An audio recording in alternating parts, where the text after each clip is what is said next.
Very good morning, all of you. Students, we are studying political science. In political science, we are studying the chapter Democracy in Contemporary World. So we have studied about the first phase of democracy. Democracy world में किस तरह से बढ़ी।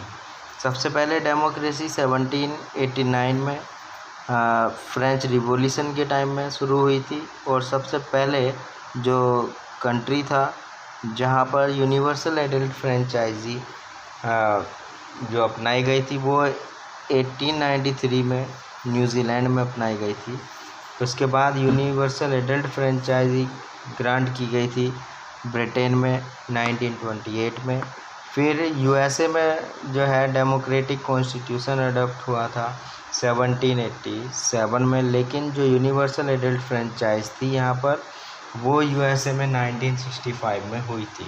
अब हम second phase की बात करते हैं तो end of colonialism and democracy, और कॉलोनियलिज्म का एंड होना और डेमोक्रेसी का उदय होना। तो जो एंड है कॉलोनियलिज्म का, उससे क्या हुआ है, उसने एक बड़ा ही एक विशाल रूप जो है डेमोक्रेसी को दिया है। जो न्यूली इंडिपेंडेंट कंट्रीज़ हैं वो क्या हुए हैं, डेमोक्रेसी बने हैं जब से सेकेंड वर्ल्ड वार का एंड हुआ है 1945 में। तब से इंडिया ने भी जो है अपनी अचीवमेंट सेकेंड वर्ल्ड वार के एंड के बाद यानी 1947 में अपनी इंडिपेंडेंस ली है और यहाँ पर डेमोक्रेसी आई है 1950 में। और जो अधिकतर एशियन कंट्री हैं उन्होंने भी जो डेमोक्रेसी जो है गेन की है, लेकिन उनमें से कुछ जो है डेमोक्रेसी को आगे बढ़ाए रखने में असफल रहे हैं। तो इसी का एक एग्ज़ाम्पल पाकिस्तान भी है जहाँ पर डेमोक्रेसी अडॉप्ट तो हुई, लेकिन यहाँ जो ये कंट्री रहा है वो फेल रहा है to adopt a stable democracy, कि यहाँ पर एक स्थिर डेमोक्रेसी नहीं रह पाई है। अब बात करते हैं अफ्रीका में। इन अफ्रीका जो डीकोलोनाइजेशन प्रोसेस है वो stretch over much longer period than in Asia. Asia के मुकाबले जो अफ्रीकन कंट्री है उसमें डीकोलोनाइजेशन प्रोसेस जो है वो एक लंबे समय तक रही है, यानी यहाँ पर जो डीकोलोनाइजेशन की प्रोसेस है उसको बहुत लंबा टाइम लगा है। और यहाँ के जो अधिकतर जो जैसे Ghana used to be a Britain colony, Ghana भी जो है एक ब्रिटेन कॉलोनी रहा करता था नेम्ड गोल्ड कोस्ट, उसको जो है गोल्ड कोस्ट का नाम दिया जाता था।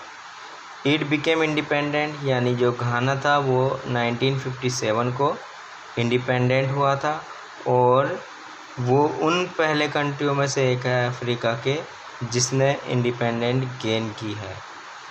और it inspired after African countries to struggle for freedom, और इसी से ही यानी घाना से ही जो अफ्रीका के दूसरे कंट्रीज़ हैं वहाँ पर लोगों ने या जो सिटीजन्स हैं या कंट्री हैं उन्होंने फ्रीडम के लिए स्ट्रगल शुरू की है। के वेम की अगर हम बात करते हैं तो यहाँ एक मैप के थ्रू, ये वर्ल्ड का मैप है, इसके थ्रू हम देख सकते हैं कि जो डेमोक्रेटिक गवर्नमेंट रही है 1900 से लेकर 1950s तक, डेमोक्रेटिक गवर्नमेंट 1900 और 1950 में ये जो डॉटेड पोर्शन है ये डेमोक्रेटिक रूल वाला है, और ये democratic government 1950 but not in 1900। यहाँ पर जो है डेमोक्रेटिक 1950 में थी लेकिन 1900 में नहीं थी। अब आगे भी जो है मैप के थ्रू यहाँ दिखाया गया है डेमोक्रेटिक गवर्नमेंट 1975 में। ये सब डेमोक्रेटिक गवर्नमेंट के लिए सिंबल दिया हुआ है, ये सब डेमोक्रेटिक गवर्नमेंट है। ये यूएसए में यूनाइटेड स्टेट्स ऑफ अमेरिका, और ये साउथ अमेरिका में, और यहाँ इधर यूरोपियन कंट्रीज़ रहे हैं, और इंडिया, पाकिस्तान, बांग्लादेश नहीं रहा है इसमें, लेकिन आगे और कंट्री जैसे ऑस्ट्रेलिया है, ये कंट्री जो है एबल रहे हैं डेमोक्रेटिक गवर्नमेंट को सेटल करने में 1975 में। सेम डेमोक्रेटिक गवर्नमेंट 2000 के अकॉर्डिंग, तो most of the countries of the world could be able to gain democratic government। और हम यहाँ पर बात करते हैं यूनिवर्सल एडल्ट फ्रेंचाइज कहाँ कौन से कंट्री में कब आती है। तो यहाँ सबसे पहले न्यूजीलैंड का नाम लिया जाएगा, क्योंकि न्यूजीलैंड में 1893 में सबसे पहले यूनिवर्सल एडल्ट फ्रेंचाइज आई। उसके बाद रसिया में 1917 में, और 1918 में जर्मनी में, 1919 में नीदरलैंड्स में, 1928 में ब्रिटेन में, और 1931 में श्रीलंका में, 1934 में टर्की में, 1944 फ्रांस, 1948 जापान, 1950s में इंडिया, 1951 में अर्जेंटीना, 1952 में ग्रीस एंड 55 में मलेशिया, और 1962 में ऑस्ट्रेलिया, 1965 में यूएस एंड 1978 में स्पेन एंड 1994 में साउथ अफ्रीका। तो यहाँ यूनिवर्सल एडल्ट फ्रेंचाइज मीन्स यहाँ के जो सिटीजन हैं उनको राइट टू वोट दिया गया। अब के नामरुख प्रोनाउंस्ड एनक्रुमा, जिसको एनक्रुमा के नाम से जानते हैं, ये कौन थे? Son of a gold Smith, ये गोल्ड स्मिथ के बेटे थे।